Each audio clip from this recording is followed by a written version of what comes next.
Hi everyone, my name is Ved Prakash. चलिए हम लोग कंटिन्यू करते हैं अपने एंगुलर 15 ट्यूटोरियल को। और लास्ट टाइम हम लोगों ने अपने प्रोजेक्ट में कुछ चेंजेस किए थे और ये हमारा प्रोजेक्ट कुछ इस तरह से रन करने लगा था और मुझे समझ में आता है कि आपने थोड़ी बहुत काम किया होगा।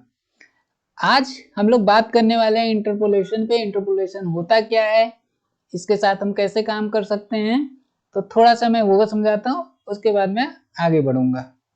देखो, इंटरपोलेशन एक ऐसी चीज है जो हमें डायनेमिक डेटा को बाइंड करने के लिए यूज आता है। अब डायनेमिक डेटा की जरूरत कैसे होती है, मैं इसको इसलिए थोड़ा सा जल्दी बता दे रहा हूँ। ये थोड़ा मुझे लेट बताना चाहिए इंटरपोलेशन, बट मैं थोड़ा सा जल्दी इसलिए कर रहा हूँ कि जिन लोगों को डिजाइन का पार्ट अच्छे से आता है वो चाहें तो आगे अपना कुछ छोटा मोटा प्रोजेक्ट पे भी वर्क कर सकते हैं, इसलिए मैं इसको थोड़ा सा पहले ले आया हूँ। अदरवाइज मैं इसको ना 3-4 वीडियोज के बाद भी ले आ सकता था। तो मैं आज आपको इंटरपोलेशन समझाता हूँ। देखो, एंगुलर में क्या होता है कि कोई भी डेटा को बाइंड करने के लिए, अभी तक हम लोगों ने अगर कहीं भी काम किया है, जिन लोगों ने किया है, जिन्होंने नहीं किया है वो बिल्कुल ना परेशान हो, उन्हें मैं यहीं पे सिखाऊंगा और आपको पुरानी चीजों से कोई मतलब नहीं है। लेकिन जिन्होंने भी काम किया है उनके पास एक सिंगल पेज होता था और इसी पे डेटा वगैरह कैलकुलेशन जावास्क्रिप्ट का यूज करके करना होता था। बट एंगुलर में ऐसा नहीं है। एंगुलर में दो काम के लिए दो पेजेज हैं, जैसे कि फ्रंट एंड के लिए HTML पेज है और बैक एंड के लिए TS पेज है। इसी तरह CSS के लिए CSS पेज है। स्पेसिफिकेशन के लिए ये एंगुलर की कुछ अपनी स्पेसिफिकेशंस होती हैं, इसको आपको कभी भी छूना नहीं है, इसकी आपको जरूरत नहीं है। 3 फाइलें हमारे काम की हैं, HTML, CSS और TS बैकएंड यानी डायनेमिक डेटा को बाइंड करने के लिए होता है, CSS डिजाइन करने के लिए होता है अगर आप ऑन पेज CSS यूज करना चाहते हैं तो। फिलहाल हम लोग आते हैं इंटरपोलेशन को समझते हैं। इंटरपोलेशन में हमें डेटा को डायनेमिकली बाइंड करना है या अपने पेज पे शो करना है, तो कैसे करेंगे। मान लीजिए कि हमको कोई नंबर लिखना है, ठीक है। मैंने यहाँ पे लिया H3 और टोटल अमाउंट मैं यहाँ पे देना चाहता हूँ $599। ओके, तो इसका एक तरीका यह है कि हम इसको चाहे तो इस तरीके से लिख लें या फिर इसको डायनेमिक करना है ना, क्योंकि हमें क्लिक वगैरह करने होंगे, इस पे प्राइस कम ज्यादा हो सकता है। तो डायनेमिक बनाने के लिए यहाँ पे हम लोग यूज करेंगे इंटरपोलेशन। अब इंटरपोलेशन यूज कैसे किया जाता है, देखो इंटरपोलेशन यूज करने के लिए अपने एंगुलर के HTML पे ध्यान रखना, एंगुलर के ही HTML पे ये काम करने वाला है। तो यहाँ पे इस तरह से डबल ब्रेसेस और यहाँ पे वेरिएबल, आप कोई भी वेरिएबल ले सकते हो। अगर आप वेरिएबल्स को समझते हो, नहीं समझते हैं तो आने वाली क्लासेस में मैं बताऊंगा। समझ लो कि यहाँ पे कोई वेरिएबल लाइक हम अमाउंट लिख देते हैं, अमाउंट। ओके, यहाँ पे एरर आ रही है क्योंकि अमाउंट नाम का कोई भी इसको वेरिएबल मिल ही नहीं रहा है ना।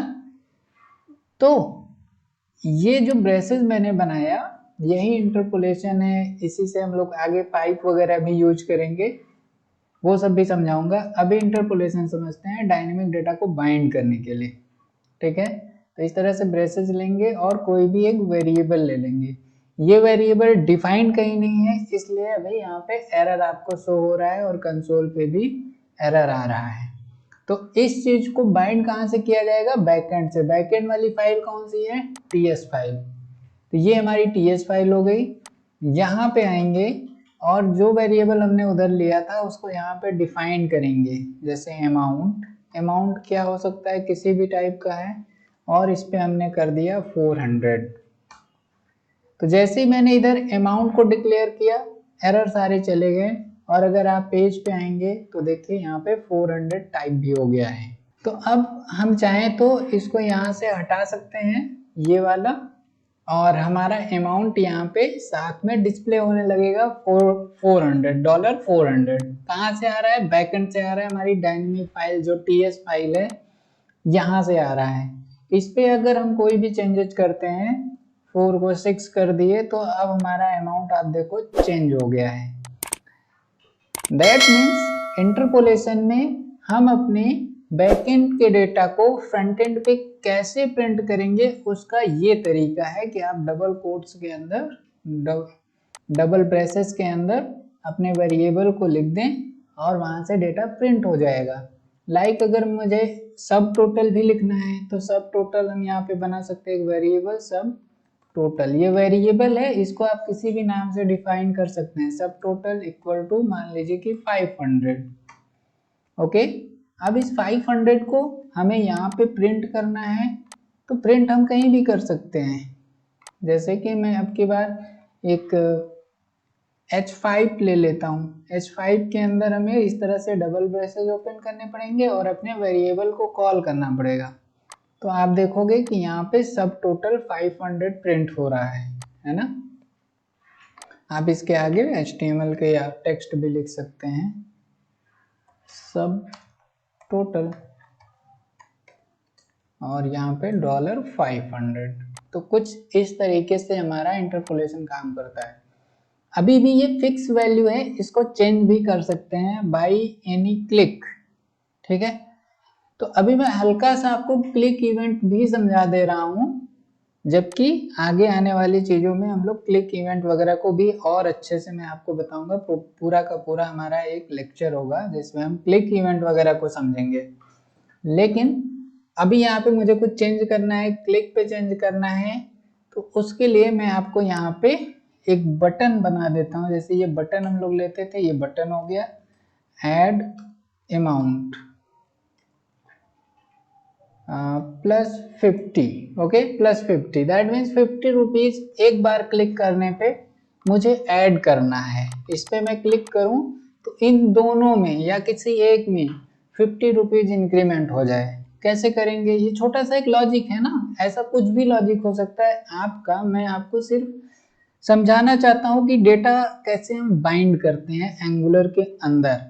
मैं फिर से बोल रहा हूँ, ये क्लास में थोड़ा सा पहले लाया क्योंकि जिन लोगों को अगर डिजाइनिंग आती है वो अपना प्रोजेक्ट आगे कंटिन्यू करें, उसके बाद नेक्स्ट लेक्चर से सब कुछ प्रॉपर चलेगा।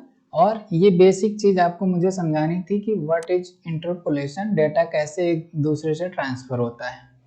तो यहाँ पे हमें बनाना है क्लिक इवेंट, और क्लिक इवेंट बनाने के लिए इस टाइप से हम एक क्लिक इवेंट बनाएंगे सिंपल इस ब्रेसेस के अंदर क्लिक इक्वल टू, फिर यहाँ पे हम फंक्शन कॉल कर सकते हैं, फंक्शन कॉल कर सकते हैं, या इस वेरिएबल में डायरेक्टली भी कुछ कर सकते हैं। वो ट्राई करते हैं +50।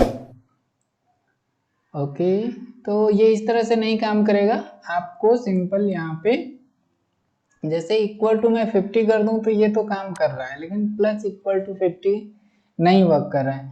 Like equal to 50, that means ये जो अमाउंट है इसमें 50 असाइन हो जाएगा जैसे ये क्लिक होगा। आप देखो, मैं इस पे क्लिक करता हूँ और ये 50 हो गया। इसका सबसे अच्छा चीज ये है ना कि ये 2 वे बाइंडिंग है, यानी कि जैसे इस वेरिएबल में जो डेटा होगा वो आएगा। अगर आपने पहले कहीं भी किसी भी प्रोग्रामिंग लैंग्वेज में काम किया है तो इसमें वेरिएबल में चेंज तो करना ही पड़ता था, साथ में HTML को ID या क्लास के थ्रू कॉल करके फिर इसको अपडेट भी करना पड़ता था। एंगुलर में ऐसा कुछ नहीं होता है, आप वेरिएबल में डेटा चेंज करेंगे सब कुछ चेंज हो जाएगा। ठीक है, अब हम इस चीज को देखते हैं किसी मेथड के अंदर डाल के, क्योंकि ऐसे हमारा एक फिक्स हो गया ना, हम इसे प्लस प्लस नहीं कर सकते हैं, प्लस प्लस नहीं कर सकते हैं, केवल वन टाइम चेंज हो रहा है, लेकिन चेंज हो रहा है। तो अब हम क्या करेंगे, इसको एक मेथड बनाते हैं। जैसे कि एक मेथड बना दिए ऐड अमाउंट, ऐड अमाउंट एक मेथड हो गया, और चाहे तो आप एज अ वेरिएबल भी यहाँ से पास कर सकते हैं, कितना 50। ओके, अब इस मेथड को डिक्लेयर करना पड़ेगा अपनी टीएस फाइल के अंदर। देखो थोड़ा सा टेक्निकल हो रहा होगा तो डोंट वरी, अभी करते हैं।